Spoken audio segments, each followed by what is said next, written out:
मुस्लिम league नून के senator Irfan Siddiqui ने जमीयत उलमा इस्लाम पे के सरबराह मौलाना फजलुर रहमान से इस्लामाबाद में उनकी रिहाइशगाह पर मुलाकात की। इरफान सिद्दीकी ने दावा किया कि मौलाना फजलुर रहमान आईनी अदालत के हक में हैं। दोनों रहनुमाओं के दरमियान मुलाकात में मुजव्वज़ा आईनी तरमीम, मुल्की सियासी सूरत हाल और बाहमी दिलचस्पी के उमूर ज़ेर गौर आए। मुलाकात के बाद सेनेटर इरफान सिद्दीकी ने मीडिया को ब्रीफ किया कि मौलाना फजलुर रहमान ने आईनी अदालत की तायीद की है, तो हम वो ये चाहते हैं कि तरमीम में कोई ऐसी चीज़ शामिल ना हो जो बुनियादी हुकूक से मुतसादिम हो। इरफान सिद्दीकी ने वाज़ेह किया कि आईनी तरमीम से मुतालिक कोई डेड लाइन नहीं दी जा सकती।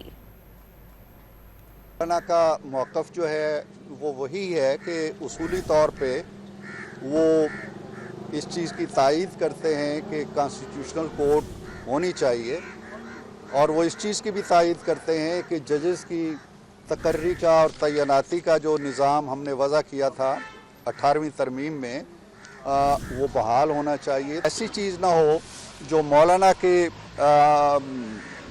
ख़याल के मुताबिक या मौलाना की सोच के मुताबिक बुनियादी हुकूक से मुतसादिम हो या आज़ादी पे कदगन लगाती हो। वो इन चीज़ों को देख रहे हैं। ये तरमीम उसी वक्त होगी जब तमाम स्टेक होल्डर्स और 2/3 मेजॉरिटी बना लेंगे।